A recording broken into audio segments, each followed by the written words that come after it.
எனது அன்பான முக்குளத்து சொந்த பந்தங்கள் அனைவருக்குமே வணக்கம். நான் இசைராஜா தேவர் பேசுகிறேன். தூத்துக்குடியிலிருந்து பிஎம்டி சார்பாக நாடாளுமன்ற தேர்தலுக்கு நாட்கள் கிட்ட நெருங்கிக்கிட்டே இருக்குது. யாருக்கு வாக்களிக்க போகிறோம் அப்படின்னு எல்லாரும் நீங்கள் முடிவு பண்ணிட்டீங்களா?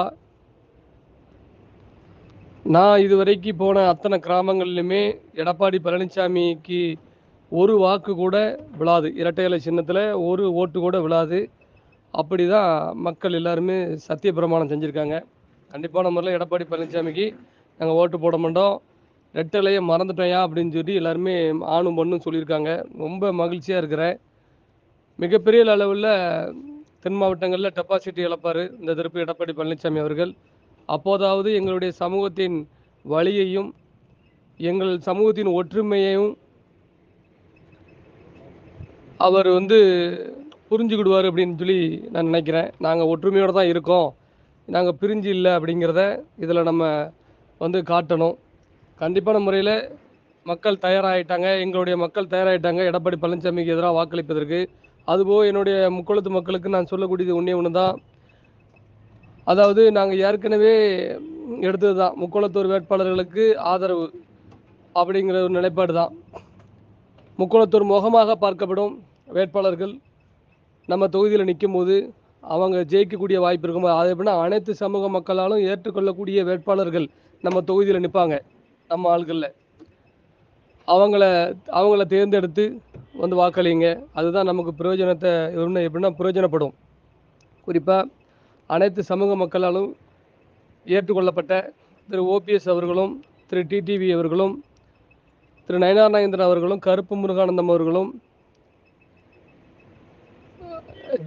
அவங்க ஜெயிச்சு போனாங்கன்னா கண்டிப்பான முறையில் அனைத்து சமூக மக்களுக்கும் செய்கிற மாதிரி நமக்கும் நம்மளுடைய உரிமைகளை பெறுவதற்கும் துணையாக நிற்பாங்க அப்படிங்கிற ஒரு நம்பிக்கை இருக்குது. ஏன்னா இவங்க எல்லாருமே பல்வேறு கட்டத்தில் பாதிக்கப்படும் பொழுது இந்த இனம் கூடயே நின்றுருக்கு. அது அவங்க நன்றி மறக்க மாட்டாங்க. ஏன்னா அவங்க தேசிய கட்சிகளிலும் அனைத்து சமூக மக்களுக்கான கட்சி வைக்கும்போது அவங்க பொதுவாக தான் இருக்க முடியும். அதனால் அவங்க தான் தற்போது அரசியல் அதிகாரத்துக்கு செல்வதற்கான ஒரு வழிகள் இருக்கிறது. அதனால் நம்ம சமூகத்தை சேர்ந்தவர்கள் எல்லாருமே அவங்களுக்கு வாக்களித்து ஜெயிக்க வைங்க. அவர்கள் மீது எந்த ஒரு கருத்து வேறுபாடும் கோபமும் கொள்ளாதீர்கள். மிகப்பெரிய லெவலில் அவர்களை ஜெயிக்க வைக்கணும்.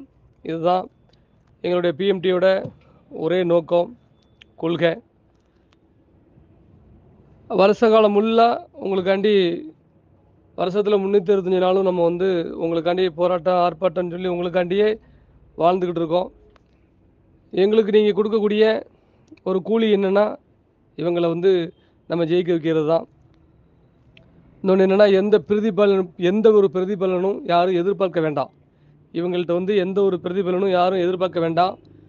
நாம் இவங்களுக்கு ஆதரவாக ஓட்டு போடுறதுக்கு நம்ம இனத்தானா இருந்தாலும் அவங்கக்கிட்ட போய் பணமோ காசோ நம்ம வாங்கினோம்னா நாளைக்கு அவங்க அரசியல் பவரில் இருக்கும் பொழுது அவங்களுக்கு நம்ம ஒரு ஒரு ஒரு மனுவை கொண்டு போகும்போது கூட யோசிப்பாங்க, அன்னைக்கு பணம் வாங்கிட்டு தானப்பா இவங்களும் நமக்கு சப்போர்ட் பண்ணாங்க அப்படின்னு சொல்லி. அந்த நிலைமை இருந்துடக்கூடாது. அதனால் அவங்க ஜெயிச்சு வரட்டும். கண்டிப்பான முறையில் பிற சமூக மக்களை அவங்க கண்டிப்பான முறையில் நல்லது செய்வாங்க. அதே மாதிரி நமக்கும் அவங்க நல்லது செய்வாங்க, மாற்று கருத்தே இல்லை. அதனால் எனது அன்பான முக்குளத்து மக்களே, உங்களது வாக்குகளை கவனமாக செலுத்துங்க. இது ஒரு மிகப்பெரிய முக்குளத்தூருக்கு ஒரு மான பிரச்சனை. இது எடப்பாடிக்கும் தேவமாருக்கும் நடக்க பிரச்சனை. இப்படிதான் உங்களுக்கு எடப்பாடி பழனிசாமிக்கும் தேவமாருக்கும் நடக்க ஒரு மான பிரச்சனை. இதில் நாம் ஜெயிக்கணும். இவங்களை யாரையும் நம்ம விட்டு கொடுத்துடக்கூடாதுன்னு சொல்லி மிகவும் தாழ்மையோடு கேட்டுக்கொள்கிறேன். இந்த ஆடியோவை கேட்குற ஒட்டுமொத்த முக்குளத்தோரும் உண்மையில் என்னுடைய இந்த குரல் பதிவிற்கு அர்த்தம் உள்ள வகையில் செயல்படுவீர்கள் என்று மிகப்பெரிய ஒரு நம்பிக்கை எனக்கு இருக்கிறது. வெற்றிவேல் வீரவேல்.